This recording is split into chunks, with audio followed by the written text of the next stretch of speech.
오늘 말씀은 마가복음 8장 14절에서 26절입니다. 한 율법학자가 주님께 찾아와 말씀을 했습니다. 하나님의 말씀이 방대한데 한 단어로 콕 집어 요약한다면 뭐라고 할 수 있겠습니까? 이에 예수님은 사랑이다 말씀하시며 하나님과 내 이웃을 사랑하라고 말씀하셨고, 그러자 율법학자는 또 묻습니다. 그럼 이웃을 구체적으로 누구를 뜻합니까? 이에 예수님은 선한 사마리안 비유로 말씀하셨습니다. 한 사람이 여리고를 지날 때 강도를 만나 가진 것 다 뺏기고 얻어맞아 쓰러져 있는데 제사장과 레위가 지나가지만 그들은 자신도 봉변을 당할까 봐 그 자리를 황급히 떠났고, 그러나 그 길을 지나던 사마리아인은 그 강도 만난 자를 주막으로 데리고 와 그를 치료케 했다는 말씀을 주시며 질문을 하십니다. 셋 중에 누가 강도 만난 자의 이웃이냐? 이는 유치원생도 답을 찾을 수 있는 질문이죠. 이에 사마리아인이라고 말하자 주님은 너도 이와 같이 행하라 하셨습니다. 이렇듯 예수님의 말씀은 대다수가 비유의 말씀을 통하여 하셨습니다. 성경 말씀을 잘 몰라도 배움이 짧아도 누구나 쉽게 말씀을 이해할 수 있도록 하셨습니다. 주님의 말씀이 고도의 성경 지식을 가진 자만이 이해할 수 있는 난해한 말씀이 아니라 남녀노소를 불문하고 배움과 상관없이 모든 이들이 쉽게 복음을 접할 수 있도록 이미 그들이 알고 있는 주변의 것들을 비유로 말씀하여 주셨습니다. 이는 모든 이들이 구원받기를 원하시는 하나님의 사랑을 엿볼 수가 있습니다. 오늘 말씀에도 주님은 빵이 들어가는 이스트, 누룩을 비유로 제자들에게 말씀하셨죠. 15절에 삼가 바리새인의 누룩과 헤롯의 누룩을 주의하라. 누룩의 비유로 아주 쉽게 말씀을 했으나 제자들은 주님의 비유의 말씀을 못 알아듣습니다. 여기서 우리가 알 수 있는 것은 주님이 아무리 쉽게 비유를 들어 말씀을 해도 못 알아듣는 경우가 있다는 것입니다. 이 쉬운 비유가 오히려 더 어렵게 하는 경우가 있을 수 있습니다. 왜 이런 현상이 벌어집니까? 요한복음 6장 63절에 말씀하기를 살리는 것은 영이니 육은 무익하니라. 너희에게 이른 말이 영이요 생명이라 주님은 말씀하셨습니다. 주님의 말씀은 단순한 말이 아니라 영적이요 생명을 주는 생명의 말씀이라고 하십니다. 그러니까 주님의 영적인 말씀을 바로 이해하기 위해서는 영적인 사람이 되어야 한다는 얘기입니다.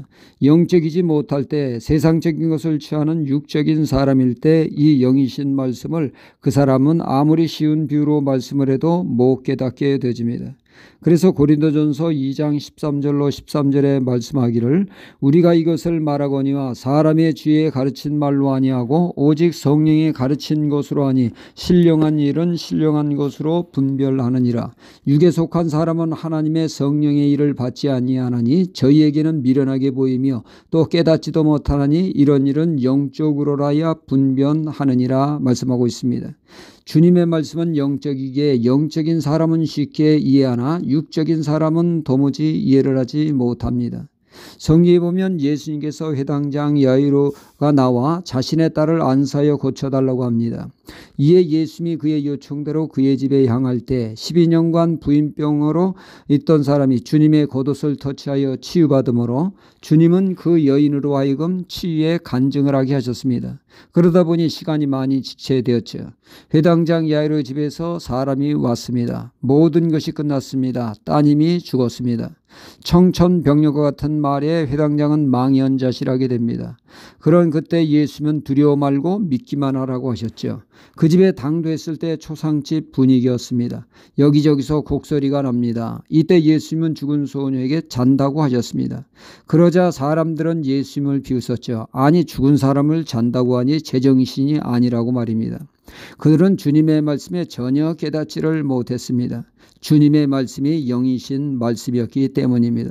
주님은 부활을 염두에 두고 하신 말씀입니다. 죽음도 주님 안에선 잠자는 것과 같습니다. 다시 깨어나는 부활이 있기에 죽음은 잠자는 것과 같다는 얘기죠. 그러나 육적인 사람에게 죽음은 두려운 영원한 죽음일 뿐입니다. 잠이 들 수 없기에 그들은 이해를 하지 못한 것입니다. 제자들에게 주님이 누룩을 말씀하시면 바리새인의 누룩을 그리고 헤롯의 누룩을 주의라 하신 것은 바리새인의 위선적인 신앙, 헤롯 왕의 자기주의를 이용한 욕망 추구를 주의하라는 말씀이죠. 마치 빵에 누룩이 들어가면 온 빵이 부풀려져 영향을 끼치듯이 본질을 잊고 위선적인 신앙으로 겉모습만 그럴싸한 신앙이 되지 않도록, 또한 세상 흐름에 따라 자신의 지위를 이용하여 세상 권세에 휘어잡기 위해 혈안이 되지 말라는 것입니다. 주님의 인기를 힘입어 자정숭, 우정숭, 세상적인 질서와 굴림을 꿈꾸지 말고 주님의 가르침에 충실한 신앙생활하여 내실 있는 신앙이 되라는 말씀입니다. 우리 주위에 우리에게 악영향 끼치는 누룩이 많이 있습니다. 이를 늘 경계함으로 순수한 우리의 신앙을 늘 지켜야겠습니다. 할렐루야.